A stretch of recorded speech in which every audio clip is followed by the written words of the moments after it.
Hey everybody, good morning, good afternoon. This is Michel. Thanks so much for joining us in the next episode of In the Nick of Time. We're going to get started in about 10-12 minutes now.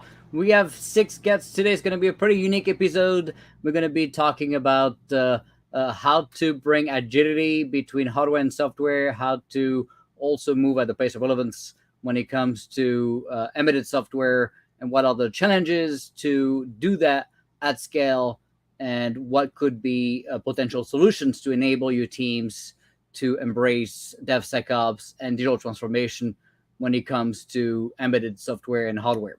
So stay tuned. We're going to get started in about 11 minutes.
Good morning, good afternoon, everybody. This is Nick Chalon. Thanks so much for joining this next episode of In the Nick of Time. We're going to get started in about 10 minutes now with 6 guests today. It's going to be a pretty unique episode on embedded systems, the challenges, how to succeed in a DevSecOps universe. So it's going to be a lot of fun, a lot of great discussions with 6 people coming from different backgrounds. Of course, a couple of commercial companies with Wind River, Tangram, Ansys, and of course we have also two guests from the United States Air Force as well. So I'll bring their profile here so you can see who is here today with us. So like I said, Wind River, Tangram, Ansys, and then 2 amazing Air Force doers to show us the way and show us that it is indeed something possible. So stay tuned.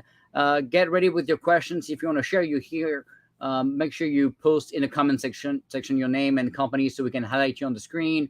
If you want to ask a question, make sure you start with a Q so we know it's a question across all the social media. Again, we're on YouTube, Facebook, Twitter, and of course LinkedIn. So stay tuned. We're going to get started about 8 minutes.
Good morning, good afternoon, everybody. This is Michel. Thanks so much for joining us in the next episode of In the Nick of Time. We're going to get started in about 3-4 minutes now. We have 6 amazing guests today from different backgrounds, different companies. It's going to be very interesting to talk about embedded systems and how to move at a pace of relevance with those constraints, and what kind of solutions can you think about to enable DevSecOps and digital transformation and decoupling your hardware and software. So again, today we're going to have 2 amazing guests from the Air Force, 2 from Wind River, and Ansys and Tangram Flex as well. So stay tuned. We're going to get started in about 3-4 minutes now.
Good morning, good afternoon, everybody. Thanks so much for joining this next episode of In the Nick of Time. Today we have a great lineup. It's a pretty unique show. We've never had 6 guests before on the same episode, so it's going to be pretty amazing. You're going to learn a lot today. If you want to really understand embedded systems and the challenges when it comes to moving at a pace of relevance and really embracing DevSecOps and digital transformation. This is going to be a great episode for you. Of course, it's recorded. You're going to be able to watch it on YouTube Live, on LinkedIn Live, Twitter, and Facebook, but it's always also saved on all of these platforms. Obviously, easier to find on YouTube if you want to easily search us on youtube.com/Nicolas Chelon.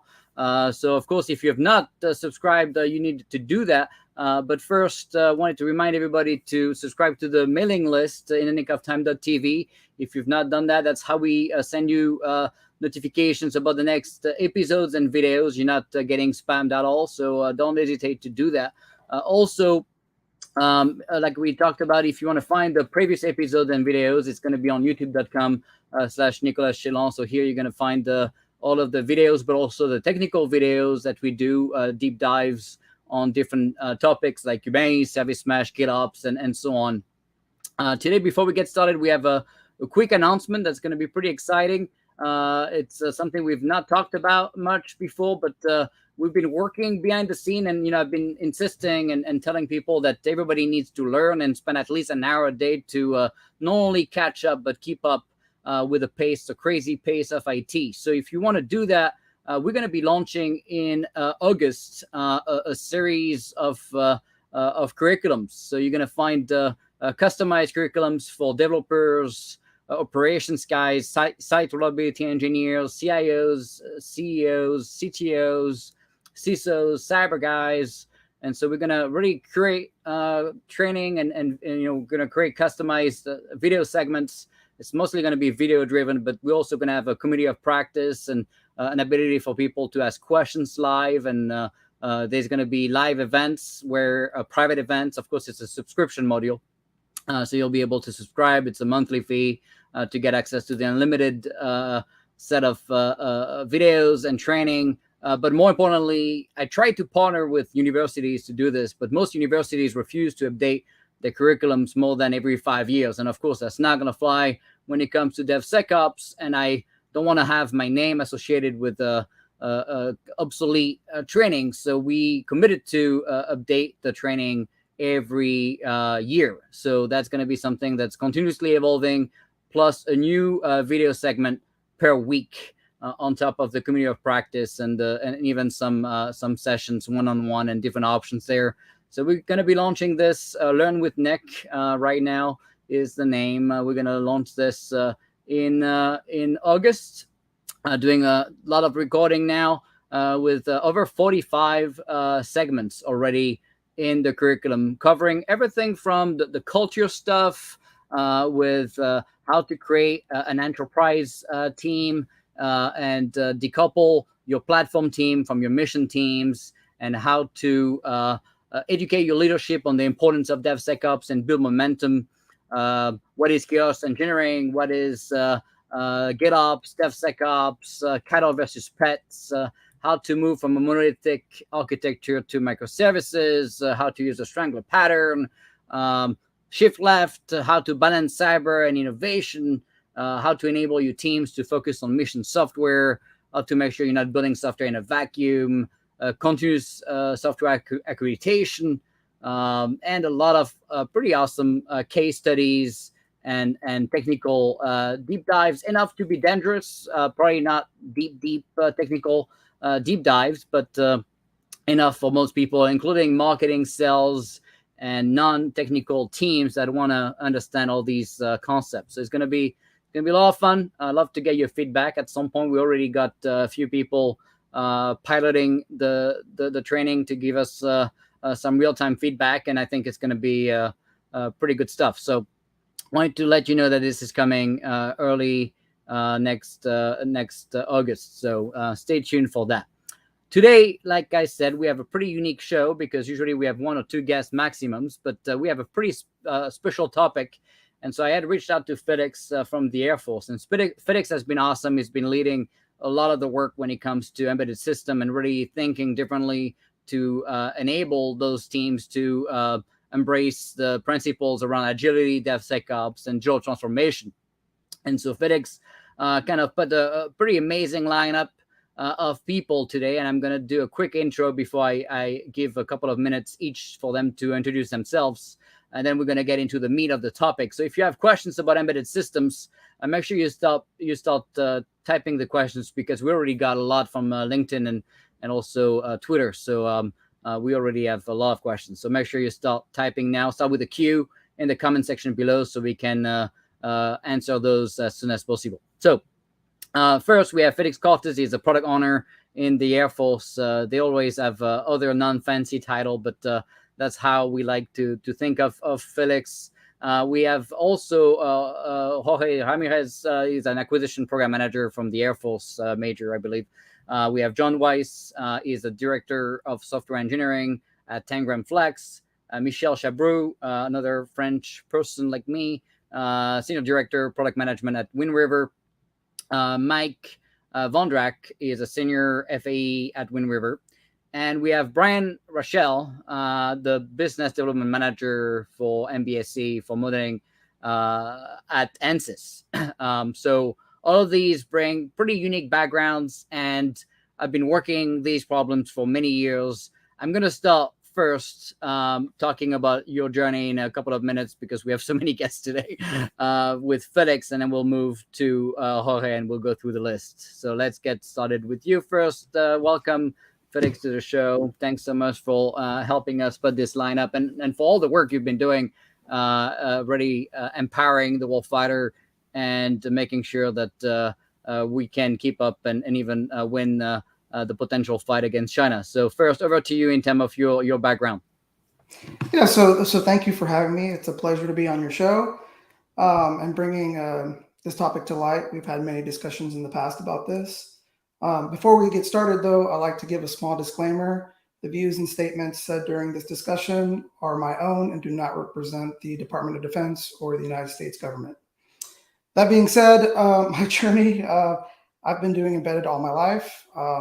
If you're in the community, it's a small community, but hopefully we bring it more into light. I started as an electronics engineer with a software background over a decade ago. Let's not go with a specific date, but I've been with many contractors in the past, and I'm excited to share my experience to push innovations in the embedded space. Awesome. So you put a pretty amazing lineup today. So let's go first. I like to stick to the government people first, because that's what I like better, but whatever. So let's go. I'm going to bring, here we go. So it's going to be a little bit painful to swap people, okay? But bear with me. It's just too many to bring on the same screen. So let me do the tweaking first. And here we go. Let's have Jorge give us a little bit of background first. Hey, Nick, how are you? It's great to be with you. I do appreciate you bringing us on and having a discussion about embedded systems. I've spent 14 years active duty in the United States Air Force. Much like Felix, though, I do need to stipulate that anything expressed during this conversation are my own opinions and not a specific DoD or Air Force policy or directive. So I've had the opportunity to work everything from small satellite design and launch all the way through to advanced munition development. A lot of great teams along the way and a lot of fun along the way. So I'm excited to hear what our panel has to say today. Thank you. Yeah, no doubt. All right, so let's see. Now we're going to go to Michel. So Michel, let me bring you up. It's always going to be a little bit like that. I'm sorry, but you know, there's no design for 7 people on on this platform. So let's do that. All right, over to you. Hey, hi, Nick. So thanks for having us here today. So yeah, I don't have to disclaim too much. I've been working in the critical infrastructure for about 20 years, served a lot of our customers in the Southwest for about 15 years. And I've been in product management now for about 10 years, looking at how we can essentially bring innovation in the embedded space, primarily in aerospace and defense market, as well as industrial, and now more recently in automotive. So looking forward to the conversation and very happy to make sure that the latest technologies are available in an environment where traditionally people see as maybe being a little bit more resistance to this innovation. But there's definitely a lot of changes in the air today. Yeah, no doubt. It's going to be pretty interesting, right? With Wind River being acquired by an automotive company, I guess that opens the door to a lot of different options. So pretty excited about that. All right, so now we have Mike here, the senior FAE at Wind River. So let's bring you now for your background. Sure, Nick. Yeah, so I've been an FAE for 25 years and over 20 years at Wind River. So I've worked in a lot of different areas. And tell people maybe what an FAE is, in Sure, case they yeah, don't know what an FAE field is. applications engineer. So I spend my time out in the field helping our customers understand how to utilize and design around our products, get things running, proof of concepts, that sort of stuff. So so I've been doing that for over 20 years with Wind River, and worked in networking, industrial, automotive space, and for the last few years in aerospace and defense, and specifically with the Air Force, and had a chance to work with Felix and his team doing an evaluation of our studio developer product. So, and I think that went well, and happy to talk about that, and happy to be on. Thank you. Yeah, awesome. Thank you. All right, so now we're gonna bring Brian. So let me do that. It's always gonna be fun, but here we go. All right, Brian, over to you.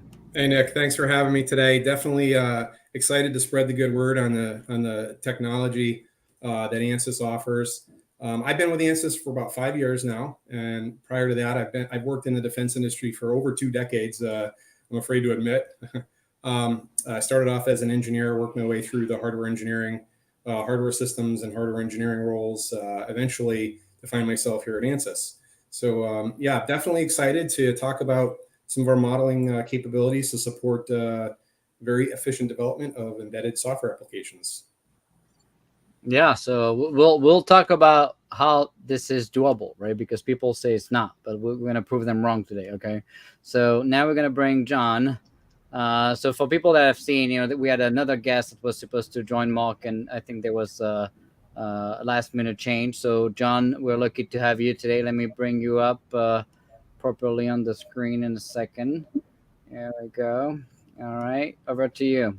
Hey, Nick, thanks so much. Great to meet you. Great to be on the call today. I'm a director of software engineering at Tangram Flex. I started on the founding team here in 2018.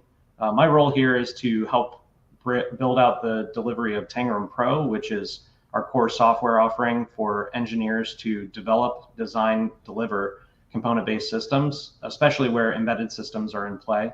I've spent the last 15 years working in the software development space, running everything from front-end engineering, back-end engineering, developer operations. So I'm really passionate about giving engineers the tools that they need to get their solutions out into the field. And so I'm really passionate about bringing cloud-native technologies to the Department of Defense. And the challenges we're going to talk today in the embedded space are really interesting to me. So thanks.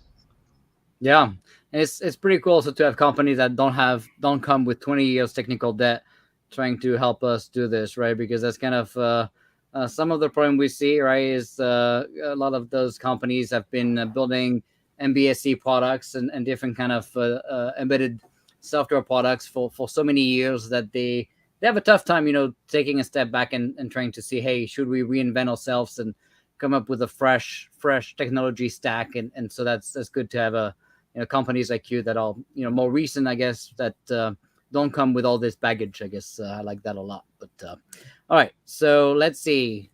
We talk about the journey. So now I'm gonna start with our friend here, Felix, because he's the one who got us in trouble today. Bring all these people here.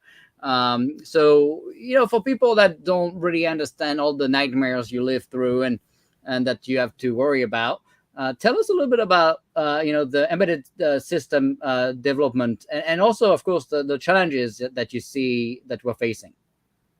Yeah, so I'd like to start by saying, when we talk about the word embedded, it carries lots of connotations to different people. So I think the first thing we should do is sort of give a little bit more details. What's that? Yeah, defining it. Yeah.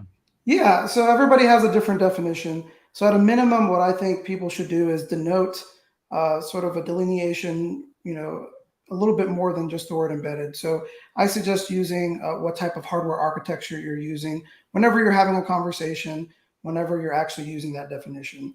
So for this conversation, let's say anything that is not x86 on your desktop or in a server somewhere that uses x86. So that being said, we can talk about 4 specific challenges that we're going to highlight today, although there's probably tons and tons more. So the 4 challenges I want to talk about is, the first thing is when we typically talk embedded, we have things that we have to do in terms of considerations for space, for weight, for power, and for environmental constraints. So you can think of a handheld device as operating on a battery. It can't be too heavy. It has to fit in your pocket. So that right there is a challenge, because you're going to trade off potentially performance or something else. What that does, though, is that kind of makes your hardware a little bit more unique, and therefore you have less support for that hardware. And that support, you need somebody to develop software for that more unique piece of hardware in terms of operating system, drivers, board support packages. I mean, the list goes on and on. So that's the second. What software can run on it, right? So all the tools Absolutely. we take for granted on the x86 universe and cloud, the normal non-ARM stuff and non-embedded stuff, I guess you're limited in tools and options, right? Your tool chain becomes more limited as you become more niche on your hardware because of that support that you have. That's absolutely right. And as that's happening, now we talk into a more, specific area where you talk about safety, like in cars or avionics, where you have certification requirements for that hardware and that software. So we continue to add another layer of uniqueness to that hardware. So that burden alone makes it really hard to switch out that hardware, and makes that tool chain even more unique. So that's the third challenge. And as we go to the last challenge, is it comes into interfaces, right? Many times, if we have a very unique piece of hardware and we're developing software for that, many times we integrate that interface into the monolithic software application code itself. And so at that point, even if we have open standards, we just can't switch out hardware left and right, and it's stuck within the platform. When many cases tightly coupled. Yeah, tightly coupled to the platform. Even if we want to go modular, the idea would be going modular from platform to platform, and that interfaces could be somewhat hard if that new platform is not using the same type of interface. So I think those are the 4 main areas that we can do a lot of things to improve within the embedded space. And if you think of tangible examples, right? You gave a couple of good examples with handheld devices, right? But it's also like could be a satellite, right? Could be a jet, could be a car, could be maybe even a weapon, a missile. So could be a lot of different things. And of course, you're dealing with often disconnected states, right? So a lack of communication capabilities, often air gapped, right? So and then you talked about the secret sauce or special sauce chips, which leads to drastic consequences when it comes to tools, compilers, test suites, cyber tools, right? You mostly don't have access to what I like to call, I guess more common best of breed capabilities that we know on the DevSecOps side. Because of that, many don't support those chips, although you see some trying to do better, supporting ARM and stuff like that, but that's just a tiny piece of the iceberg. And so that's really a good example is SpaceX, right? That decided to use x86 options to be able to use best tools and stick to Linux open source, and they have a patch for real-time OS. And that's the other thing, right? You're also dealing with what many people don't even know about it, which is kind of the real-time constraints, right? And so give us maybe a little bit of insight as far as what that means for people that don't know what real-time requirements could be. So many times when people think of real time, they think of speed or something going fast. But really what real time means is deterministic behavior and meeting your scheduling deadlines. So, you can rely on those guarantees. The example I like to give is an airbag, right? You don't want your airbag to deploy too early, or you don't want your airbag to deploy too late, because either way, it's going to be fatal. So we like to rely on real-time systems and real-time software because we have a high rate of success, greater than 6 sigma for that to happen. Right. And so there's different hard and soft constraints, right? And so depending on the criticality of real time, the deterministic aspect, right, is effectively saying, if you trigger it, is going to happen within this time frame, and the hard requirements of effectively it's a timing. Is it like a very specific maximum amount of time by which it has to run, or how do you define that deterministic aspect, I guess? Yeah, I mean, that depends on your system. That depends on your system engineer and your requirements, right? Maybe an example would be if you're watching Netflix, and how okay are you with restarting Netflix, and how many customers are you willing to lose if you're waiting 10 minutes to restart every single time? So there is you do case studies and you have to do an analysis, but Netflix has determined, they need something relatively stable, but maybe not necessarily something firm, right? Maybe something less than a minute would be okay. Yeah, it's like my plane, right? My IFD and my PFD starts pretty quick, but my MFD, which has the less important information, I guess, takes a little bit more time. So I guess there's more features. There's the map stuff and all the bells and whistles of the plane, but my PFD, my principal screen for my glass is starting almost within a second. So you could reset the breaker and have a fresh experience, almost like rebooting a server, but in a matter of seconds. And you see it, right? It's the same, right, with cell phones, right? You remember how long it used to take for cell phones to boot, and they drastically improved the time it takes to get to the welcome screen, right? That's the kind of thing that people care about, and it's obviously important to the user experience. But for phone days, no one is going to be, well, usually at least, no one is going to be dying waiting for. Maybe if you trying to call 911, that could be a different story. But at least most use cases, people can wait a few seconds to have a phone start. But of course, when you start touching space systems and jets and weapons and things like that, obviously now you're talking time sensitive. And one aspect that I kind of always struggle with is the people building these capabilities often get stuck into the real-time OS world, even when they don't need it, right? And so I've seen people like fail to decouple, the stuff that really needs to be running on those chips and those real-time OSs, and maybe some modern, AI/ML capability or whatever the case may be that could be running potentially on something else. So that's also an interesting kind of learning and thought, right, in terms of, okay, what hardware are you bringing on the system, and is it swappable? Is it something that are we thinking cattle swapping hardware easily? I remember in the ship, right, with the Navy, they were struggling to swap kind of a rack of compute and storage where really that should have been pretty basic cattle concept of like swapping a rack and putting a modern one and swapping the hardware with a better hardware, but they were very tightly coupled to what the hardware was. So I assume you're also thinking about these kind of challenges of using the best tool to get the job done.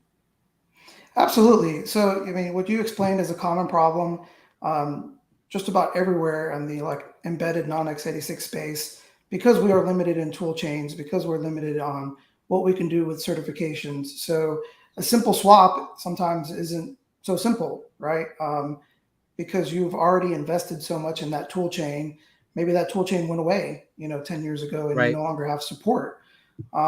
So how do we get beyond that point? Is that's the question, right? That's why we're here today. Is how do we do that? And one of the last ones we talked about was that monolithic software that we have traditionally. So are things over certified? Are things overdone in some cases? In a lot of cases, yeah, absolutely, because of those constraints, right? Because you have that monolithic software, and we haven't seen in the last 10 years the ability to break that up. But I think times are changing, and it's really exciting to be a part of that.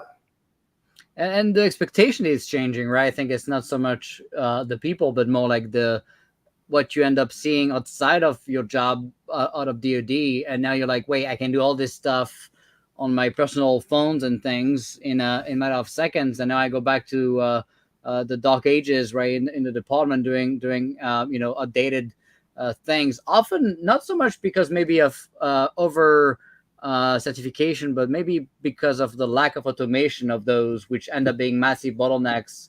Where you compare that to a SpaceX, right, that can do 17,000 build of software a day and 3 hardware in the loop testing a day and update software hours before the launch. That's a massive enabler, right, of having a digital twin, having the ability to know how the software is going to behave, have the right test coverage to know if the changes you made, and ideally you do small incremental changes, right, to not break big things, and having the tests, right, to ensure you're not breaking stuff, and be able to then move at a faster pace without impacting security, just through automation, ruthless automation, removing kind of human bottlenecks just for the sake of humans. I would rather have humans focus on the more complex, harder to automate problems. What do you think? Well, I think, yes, I absolutely agree on I think it's also what we need to think of is, what are these people doing right, and how can we learn from that? So you mentioned SpaceX, right? I'll even throw in Tesla, right? You're talking a specific platform that's continuously improved upon over and over again to a state where you can do code changes, right before it launches. But I think it's also important to note that standing up a new platform is extremely hard.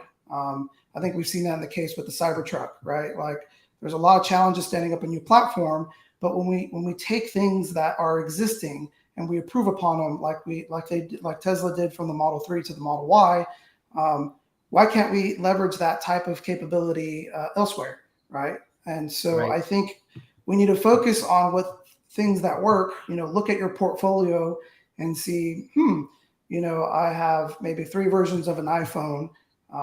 Why am I having 3 different, completely separate platforms when they all have cameras, right?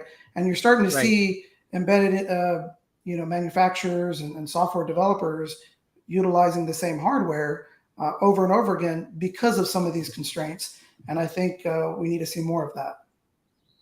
Yeah, so more modular, more flexible, and also like enabling reuse and decoupling and separating those constraints, and effectively when you run on specific chips, you're kind of stuck in the universe of that manufacturer, who often brings with him or her or the company, I guess, all the tools, right? And so the testing, the compilers, the different things, right? So that limits your options. You have less. You almost vendor locked to some degree. I mean, you're very much locked when it comes to diversity of software options, right? I mean, what's even crazier is, the third parties, when they talk about embedded, can inject their own proprietary designs in the hardware itself. So if you wanted to switch out the software and you had the capability to do that, You couldn't do it. You couldn't do it because the third-party IP would prevent you from having access to those drivers for the software to communicate with the hardware. So a lot of times we don't catch that until after the fact, and it makes things really difficult. So you think that the government maybe could do a better job at maybe in contracts, right? Make sure that that cannot happen. I think understanding your system, having more technical experience, no matter where you're at, it's going to help, right? I mean, Yeah, because we shouldn't just find that out after it's too late, right? I mean, ideally you would know, yeah, right? Any company should know, right? Or any entity buying something should know what you're getting. But it is tricky because embedded does have those extra layers of complexity, and it's a very specific expertise. Yeah. So absolutely, and I think there's room for improvement a little bit, right? Yeah, I think improvement can be across the board in the industry. You're just bringing it to light, lowering the barrier of entry, and then exposing, digital and some of these other practices that, like today is how do we decouple that so it's less of an issue? Yeah, and honestly, I think that kind of behavior is not going to fly much longer, and I think companies start to realize it, and I think trying to get people locked in for the heck of getting people locked in is probably not a good business practice for long-term successful win-win stories, right? So that might get you out of bankruptcy for another couple of years, but that's probably the extent of what you're getting with that kind of behavior, right? So, all right. So, it's a pretty grim picture, right? Talking about, say, if you listen to some people, particularly people that have a tough time reinventing themselves and thinking outside the box, which I think is probably a great example of what SpaceX did. I think that's kind of what makes Elon Musk pretty unique. He's always questioning, something that's always stuck in stone, or something that's understood as a must have. And then you're like, but why is it? Why is it a must have, right? Is it really a must have, right? Like using space hardware, he just dismissed that, and instead he created this capability to have multiple commercial hardware, and created an algorithm to decide, if some of the systems are misbehaving based on consensus. That's how they make decisions based on volume of consensus. So he really took things that were expected, or the only way to do business, and kind of thought outside the box. So you listen to a lot of I guess legacy teams, they're gonna tell you that the velocity at which we're moving is the best it can be, and then they see SpaceX and they're like, wow, this must be insecure, and so they see a few failures and they say, oh, see, it's not safe. Although people should know that none of the failure were software related ever. It was always hardware issues. But it's also embracing failing, right? I'm always worried when I see the government start to freeze work because there was one, launch that failed. That's not how you learn. If you look at China, 200 hypersonic launches, the US did 10. That's not good. You can't learn if you don't move fast enough, and you need to learn. And so fail fast, learn fast, and don't fail twice for the same reason. In fact, I just recorded the video on that segment for our training to really kind of explain to people what that means, right? To fail, to understand failing, but also to understand how you learn from that, and how you do small incremental failure, not big, massive, disastrous outcomes. And also then how do you make sure you don't fail twice for the same reason, because that's unacceptable, right? So are we just stuck, or what's the plan? What can we do, and can we even get to DevSecOps with embedded systems? Yeah, so I mean, I'm optimistic. Innovation has always been part of this country, and I think that's how we get there. So I think with innovation and thinking smarter, and like you said, looking at good examples out there, how do we learn from examples like Apple, SpaceX, etc., right? How do we focus in on, what they're doing right? What can we bring in and replicate that?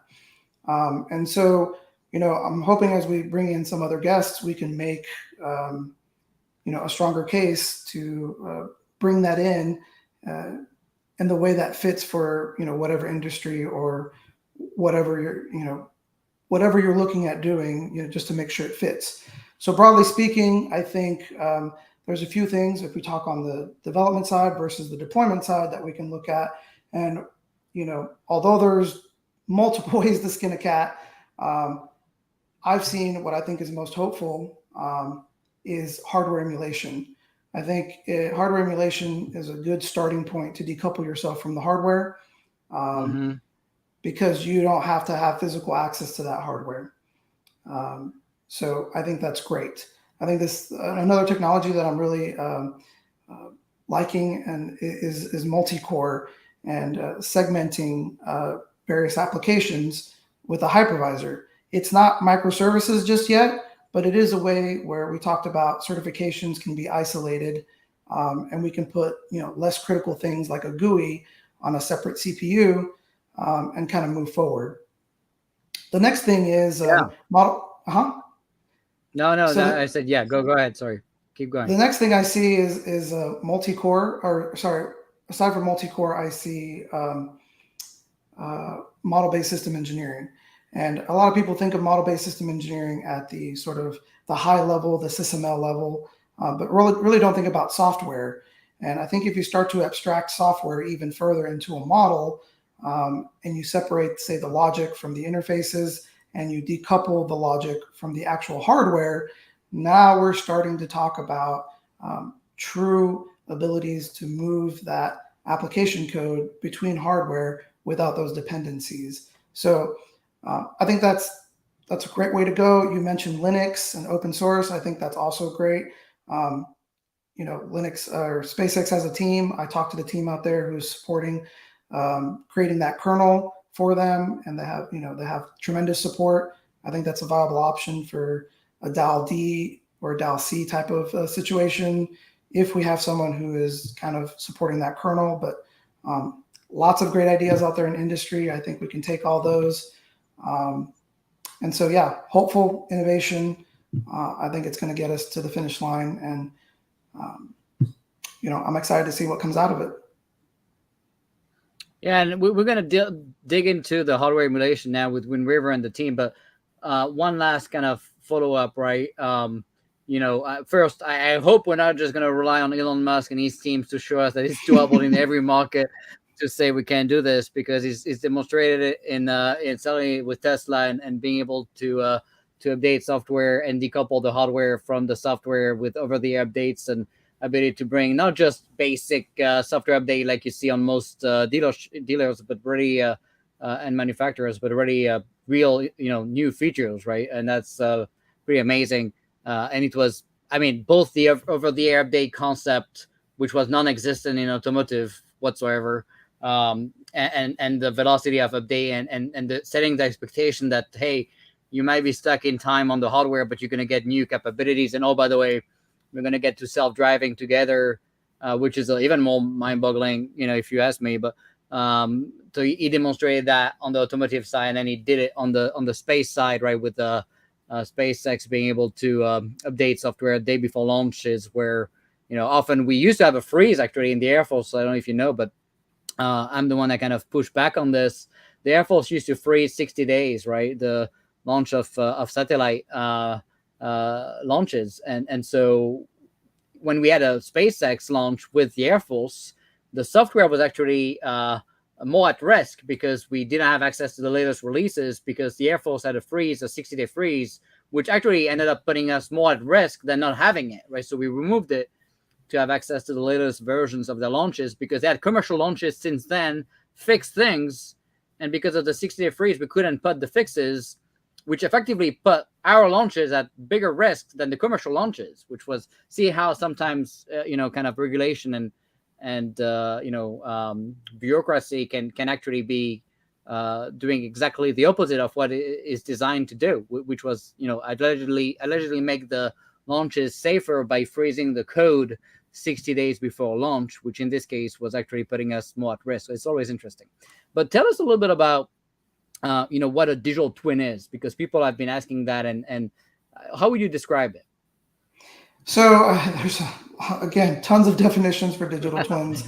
Hopefully my colleagues over here or my friends over here at Wind River can explain their version. But I like to say for software digital twins, right? You have physics models, but then you also have software, and I think for software is creating a digital twin of the hardware at the right fidelity to verify and validate software. Right. That's it, right? So, the idea of you having to need 100% digital twin and spending all this money, I don't think is necessary. It's a metaverse, right? It's like you need to do the wind and the sky, and it's where do you stop, and what kind of degree of and can we really do we even understand the world enough to do 100% replica, right? For software, we don't need to go down to the resistor or the capacitor, because you don't the software doesn't even see that, right? So you have to trick the software enough to think it's actually working in a real hardware environment. And then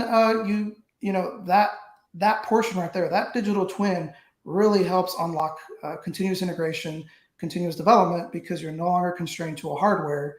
And oh, by the way, usually the computer you're working on, which is an x86, right, now has the ability to test and compile, right there in front of your desk versus going into a lab somewhere. So I think that's huge. Take 5 months to ship it. Yeah. And that gives If you're you, and that's lucky. kind of the point of the SpaceX model, right? They can do 17,000 build of software a day and the full tests on the digital twin aspect, but because of the limitation of the hardware, they can only do 3 hardware in the loop testing a day because the hardware takes time to run all the tests. And so you have 17,000 build on the digital twin side, which gives you a lot of already great accuracy. And of course, the more maturity and the more detail and the more realistic, of course, your digital twin is, the more likely it is to be a right representation of what's going to happen in real life, obviously. So, we're not saying you don't want to be as precise as you can be, but you don't want to be over precise for the sake of it, right? But at the same time, I guess it has to be good enough. Otherwise, you never do anything. And then they have the hardware in the loop testing piece where now it's running on the hardware to really make sure that it's behaving the same, and that's pretty cool stuff. So let's bring our friends now with Michel and Mike, and I'm gonna move you up for a second.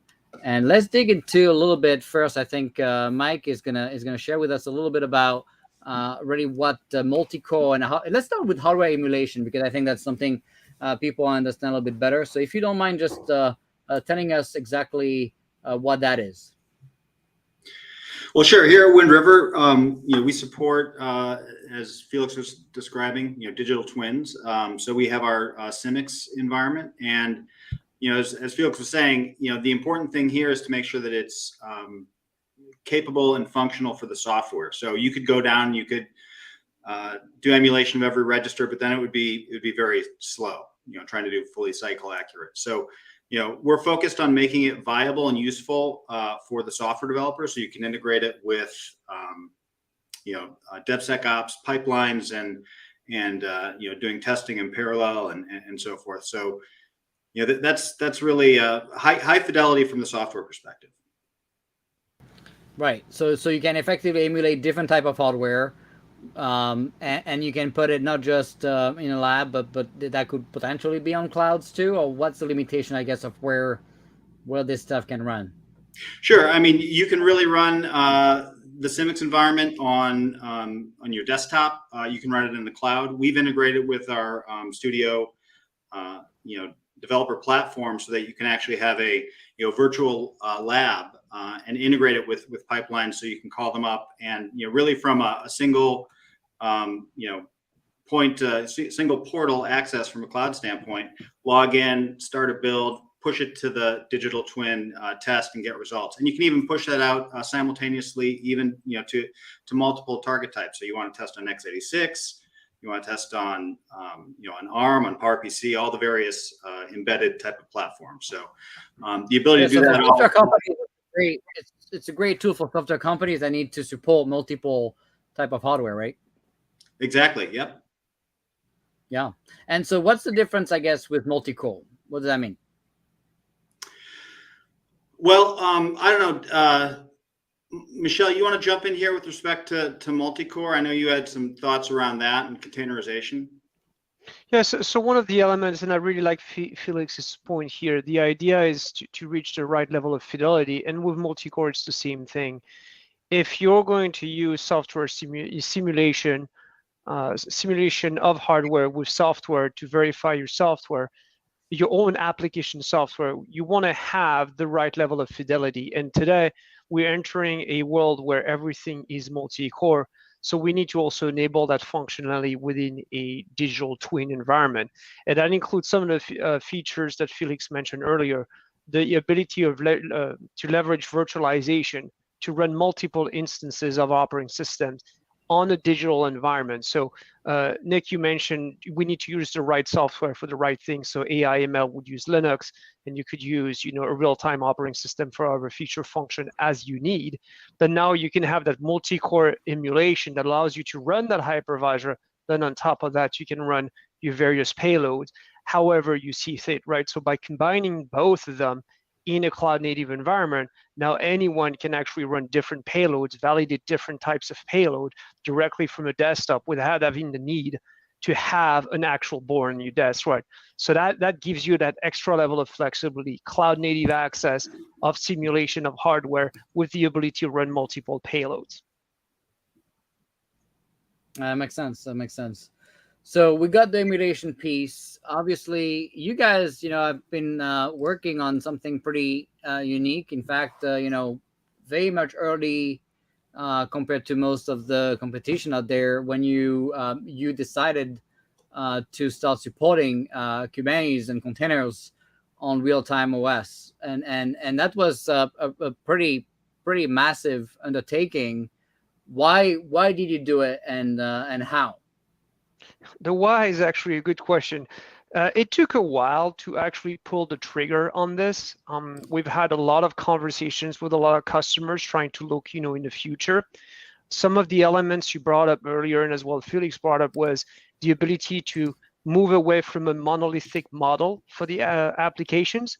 The question has been, how would we do that? And obviously, so well, let's look at the world. How did the world make it? And obviously, we go to the world of cattle, right? The IT environment where everything is a blade, is an x86 server somewhere. And there was a whole lot of technology and innovation that had been poured into this environment. The question is, can we do the same thing in an environment that, to Felix's point, has a lot of constraints and become essentially the pet, right? You mentioned earlier the pet versus cattle, right? You have all these servers, and then in an embedded environment, very traditional, each device is very unique in nature, from the handheld device to missile to everything in between. And the thing is, it kind of dawned on us that, well, there's no choice. We have to find a way to bring this amount of some of this technology into the world of embedded. So just like we mentioned about hardware emulation, it's not a one-size-fits-all. We decided to look at the specification for containers and try to understand what portion of these specs do apply to a more traditional embedded environment. And so essentially, we actually had an approach that was more of a refining approach. Instead of just making a blanket statement that everything shall be available within an embedded environment, is what is useful to the end users? What is useful to our DoD customer? What is useful to our industrial customers, obviously, as well, and automotive? And so we came up to with a subset of the container specifications. And we decided, you know what, we're going to have to re-implement it because we had some constraints. Felix mentioned certification. Our goal was to enable this container technology to be used in an aircraft where you have the highest level of safety certification, a DO 178C.A. And so we had to really spend a lot of time, and I don't want to say do it right because we're not finished, but essentially create a framework that allows us to have a baseline to assist in that decoupling and move away from the monolithic application into more of a microservice architecture. So this is an enabler. This is phase one. So how did we do it? Well, it was a whole lot of hard work and sweat, and our team spent a whole lot of weekends on it. But indeed, we're very happy to have been able to do this. And now we're working more with our customers into what is the next phase. How do we deal with orchestration? How do you deal with running software on a heterogeneous hardware environment and decouple even more so that you can swap the hardware more easily? I'm not saying super easy like in the IT world, but more easily, where it's easier. So it's a journey, right? And I want us to be able to go on that journey. I don't think we have put our foot beyond the finish line. As a matter of fact, I believe the finish line will keep on moving with us. But we're certainly looking for all feedback as to how we can definitely modernize and really accompany our customers from the development aspect of things using SaaS to all the way to the device where we leverage traits of the cloud native environment in a more bespoke, traditional embedded system. So you mentioned the struggle with the highest level of certification and assessment. Where are you on that journey? Do you feel like you're getting close to being able to succeed at getting those approvals? Yes, we are actually in the process of going through it. I will not be able to name the customers with whom we are working on it for obvious reasons, but we are working with actual customers to essentially have a real-time operating system type of container engine, safety certified for being deployed in an airframe with the right level of evidence to satisfy the ESA and the FAA. And you think so it's just a matter of time now to go through the process, or you still have to change things? No, this is a matter of time. So we are done with some of the various elements, the stage of intent, the SOI levels. So we have done some progress here. So the design of the system is set in stone. It is available today as an off-the-shelf product, obviously. What is important is while it is a proprietary piece of IP, it is using open specification. So the Open Container Initiative specifications are what we're following, and we're making sure that we're compatible with tools such as RunC. So if you're used to using Kubernetes as it is today, you do not have to relearn something else in order to leverage the same level of technology, like I say, in a more traditional environment. So at this point, it's truly a matter of time. Now, this takes a lot of time. So this is not for next week. I can promise you that, unfortunately. What are we talking about, you think? I would say we will have probably all the evidences, and don't quote me on this because I don't have the planning in front of my eyes, but it's probably a mid to late 2023 for us to be able to have formal certification evidence. Now, that doesn't prevent you from starting the projects today. To be frank, it takes so much time to design this airframe software that if you start today, your delivery date is going to be post our availability of evidence. Yeah. And so you better come back here to announce it when it's done, because I want to be the one breaking the news. That's number one. I will let you know. Absolutely. That's pretty cool, right?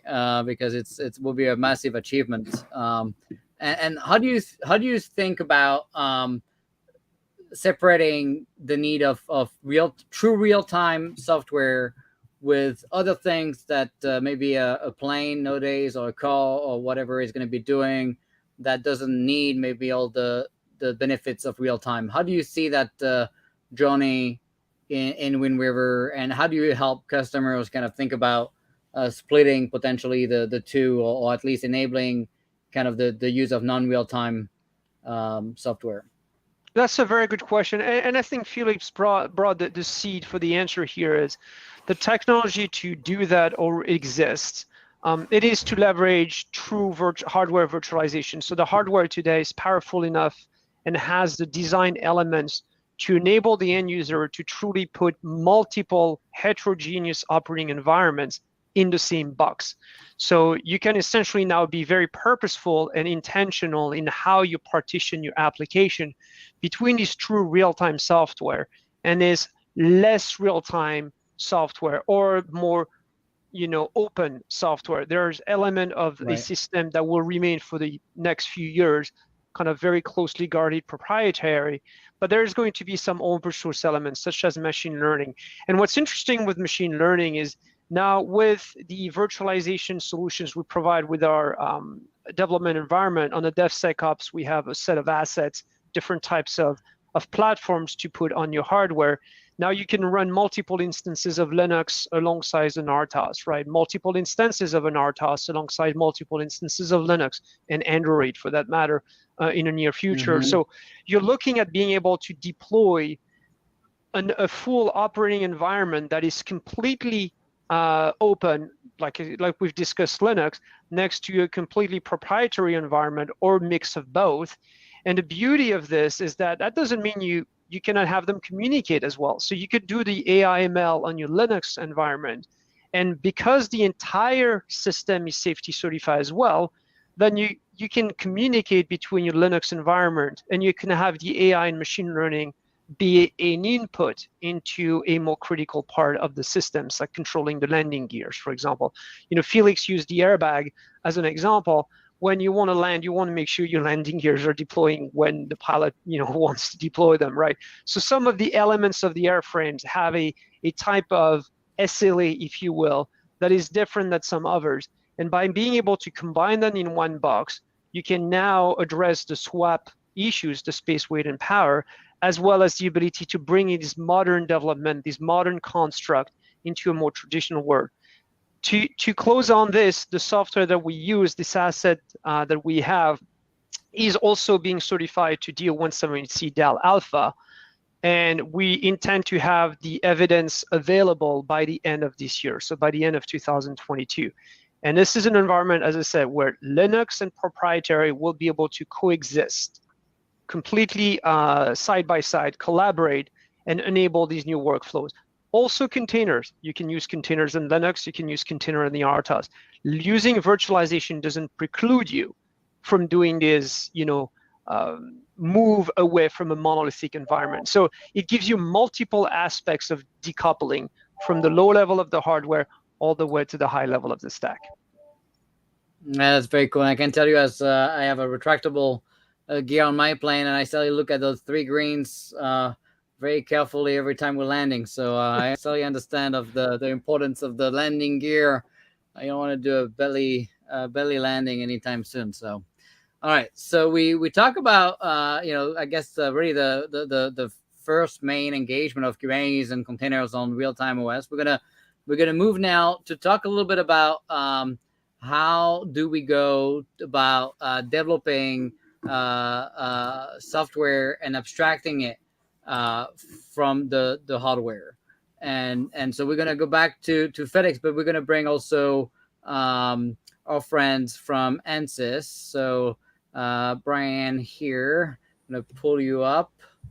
All right. So Felix, when you think about developing software and abstracting it from the hardware, how do you think about that problem when you're thinking about the design and architecture of the software?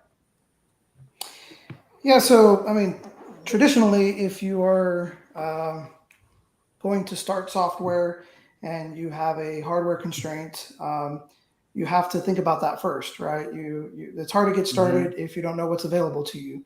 So what drivers do I need? What libraries do I have available to me? Like, do I even have Python available to me? So even if you do get started, there's a high potential for rework if you don't already know your hardware. And that really shouldn't be the case, because your logic usually has nothing to do with your hardware unless you are looking at a hardware solution, in which case you're talking FPGAs or something else. So, right. So in my opinion, I think the architectures become, you're no longer shifting left. You're kind of just waiting on things to see what you can do, and what do you have available when you do have access to it. So one idea is, if you just focus on the logic itself, which a lot of times we do at a system level, then what's the harm there? So there shouldn't be any harm, but how do you take that a step further? And how do you take SysML, which is that high level system architecture, into a software requirement, a deep dive? And what does your software architecture look like in that arena? Many times, in the modeling realm, we talk about state machines, not necessarily when we talk about software architecture. So there is a change there. I think it's for me, I find it interesting, because that's as a developer, as someone who's working on this, that's the part that you want to focus on. Not, once I finish my software, is it able to run? And if it doesn't, why doesn't it? Is it a hardware problem, or is it a software problem? And if those are two different teams, you're kind of pointing fingers at each other sometimes in terms of who's at fault. So right, yeah. That's kind of how I see it kind of going there. Yeah, no doubt. I guess same question to you, Brian. Do you have anything to add to this question? Yeah, certainly. So, when you're developing a software-driven complex system, right, you can think of that system as consisting of several layers. You have the hardware layer, of course, and maybe an operating system or a real-time operating system. You may also have some interface drivers or I/O drivers, but sitting right at the top is the software application. And so, really, one of the first jobs a system engineer does is to decompose that system into the different components for development, including the software component. And so this is really where this is really what the capability that Ansys has. It's called SCADE. It's a development environment.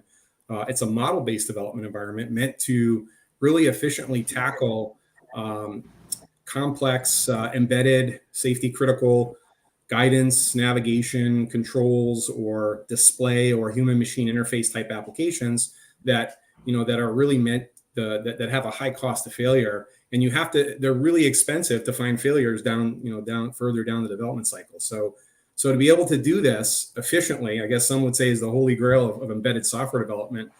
We've had this capability. It's tried and true. It's been around for over 2 decades. The language itself is really, it's a synchronous programming language. So it's meant to support developing applications that execute at some predefined regular interval, real-time systems, right? And that's really the benefit, is to be able to develop, to test with a high degree of confidence and simulate within that environment that your application is going to behave exactly as intended. Because the challenge and the pain oftentimes comes when you have to marry that application to the hardware. You might not even have the hardware. Maybe you're going to test it virtually. Or you may not even know what the hardware is, right? So you may be developing an application that will be hosted in someone else's platform. So, those are risks that can certainly be mitigated in the environment that we offer. And how do you run it? Can you run it on a cloud? Is it just on the desktop, or how do people go after this, I guess? Yeah, great question. So, the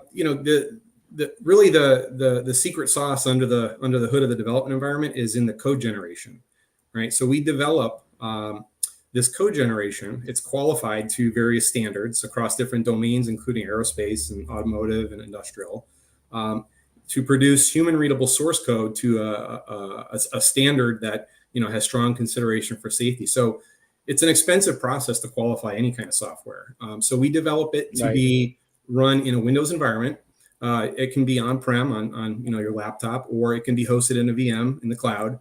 The process itself, it doesn't really matter if you're developing to a traditional waterfall process of the V curve, or if you're developing to a continuous integration, continuous development environment, CI/CD, right, or within a DevSecOps environment. None of that really matters. The tool is agnostic to the process in that sense. Interesting. I guess it doesn't matter to the tool, but it matters to people's success. But that's a different story. Right. So now we talk about I guess that's streamlining, right, of the certificate and the complexity and the expensive and the lengthy process of certification. How does that, I guess your modeling and your emulation allows to make sure that you accelerate that certification process? Right. Yeah. So when you're developing, these applications to these high design assurance levels, DAL A being the highest complexity to the aerospace standard DO 178C, there's a very rigorous development process associated with that, right? And the idea is that you're generating artifacts and evidence to prove to the certification authorities that you're creating this so-called paper trail to prove that you've developed this software in a very thorough way, with high confidence that there will not be any unintended or unsafe consequences of that software failing. And so the process can be expensive. And if you can automate that as much as possible and reduce your costs, then you can certainly bring that product to market quicker, certification quicker, boost your productivity, right, and manage greater degrees of complexity more efficiently. And so for us, within the capability we offer within the technology called SCADE, we have the automatic source code generation from those models. It's qualified to the highest tool qualification level under DO 178C, DO 330. So it's already, is it already passing, or is it already certified, or is it just passing, or is it what do you get with that code? Yeah. There's 2 pieces to developing and certifying an application. There's the tool and then the application. So we address the tool qualification. So you have a high degree of confidence that the application you're developing is really going to be is going to have certifiable source code generated from those models, and all the evidence and artifacts, the paper trail, will be automatically generated from that tool set. Okay. So that's a massive enabler, but then you have the other aspect of it, right? We talked so much about reuse and reuse of code and capabilities, and so how do you guys could help maximize that reuse there? Yeah. There's certainly ways to reuse on the application. Of course, it's abstracted from the hardware, right? So there's different approaches like product line engineering. There's within the defense industry, there's this modular open system approach. It's as MOSA as it's referred to, where you have standards that are meant to define the interfaces in a way that's abstracted from the hardware, and we can support those standards. There's standards like FACE, like OMS, and then there's also the interfaces that are defined could be specific or slightly coupled to that system, and this is where some of the capabilities that are offered by Tangram Flex with their product Tangram Pro could also be of benefit. Yeah, no, that's great. And I want to bring John, of course, in that discussion because this is directly related to the work he's been doing as well when it comes to that reusability of code and capabilities, which is kind of essential to improving velocity of work and stopping the waste of redundant work. So, John, when you think about reusability and of code and all capabilities or containers or Lego blocks or whatever you want to call them, what do you think about? Yeah, that's a great question, Nick. I think about this in a number of ways. It's relevant in the embedded system space, but I think it's helpful to reflect on some of the wins that have happened over the last few decades in industry and take a step back for just a moment and consider the why behind why those wins were achieved and those technologies were adopted around code reuse. So I think of immediately Git, Node, and Docker, right? Git is arriving on the scene in 2005, but it doesn't really take off until you have an ecosystem in GitHub in 2008. Same thing happens in JavaScript with the Node revolution in 2009, but NPM comes in 2010. If you look at NPM, it has the same fundamental technologies that exist with regard to Perl or Python. It's a scripting language. It allows for software modules, but those technologies came before GitHub. Node comes after GitHub. The same exact thing happens with C groups and Docker containers, which has led to the cloud native revolution. You've got C groups coming into Linux in 2009, 2008, but then Docker Hub arrives in 2013. Docker and Docker Hub then create the revolution that we're all kind of continuing the wave of. So I think it's a pattern that has to be understood. You have two aspects to that pattern. You have a technology that allows you to encapsulate the functionality that's delivered. And then you have a network effect that allows you to deliver, version, and discover that modular component functionality. So if you have those two things in play, I believe you have the necessary ingredients for the markers of what allows for code reuse to change an ecosystem or an industry. So I think, we've heard from Wind River. I was really excited to hear what they're working on. I think some of these technologies are at play here, but I think in the embedded world where the reuse happens is exactly what they were referring to. Understanding where your system is partitioned between the embedded component and the larger ecosystem of where that component plays. So I think the reuse comes right there. We articulate how does that embedded component interrelate or interoperate with the rest of its ecosystem. For example, it might be a radar component, it might be a cockpit display. What are the standards and interfaces that component needs to use to speak to the broader ecosystem? So I don't think it's just enabling reuse in the embedded component itself, but also in its larger context. So I think we need to build networks, we need to build tools which allow you to version, deliver, encapsulate that component functionality, but then discover it and swap it out, right? So you're right there in the intersection between the embedded component and the larger system. So I think what's necessary is looking at that entire system, just like we do with infrastructure as code. I have this embedded component, I have this larger ecosystem, I can version, variant, and deploy all of those things. And really understanding not just those components, but the interfaces between those components and the broader ecosystem they play in. Yeah, no doubt. This is so important, right? And when you think of a sensor on the ship that could be reused on the plane, right? You talk about the interface. You talk about potentially, I guess, a container would be a great way to ship it across different teams and make it discoverable. Maybe having some documentation on how to consume the container, right? What's expected, just like an API, right? What you expect in terms of ability to exchange information or react to whatever it's doing. So when you think of that kind of interface, interface that's required, right, to enable that communication, there's kind of two train of thoughts, right? Of course, some companies are pushing for this, one interface to rule them all. So everybody will stick to a standard, and that would be the way to go. Obviously, if it's an open source standard, that's one thing. But if it's a closed IP interface, that's probably a little scary, right? But so, what are your take on that when it comes to interfaces? Yeah, absolutely. You mentioned, documentation about how that component forms or performs and how it could be integrated. I think we have to go way beyond that to the initiatives that we see in the world of protobuf or open API, which I'll get to in a minute. But earlier, there was mention of face and OMS. I think this question about one interface to rule them all, it's the proverbial or metaphorical Lord of the Rings reference there. We know how that works, right? So I don't think it's a could versus should. I think it's an impossibility, right? So in the Department of Defense right now, you have a number of different initiatives that are very, very good initiatives, well-intentioned, but you see a number of problems with them. One problem actually has nothing to do with the specification of the standard. It has to do with just the problem of the passage of time, right? So there's this famous XKCD comic.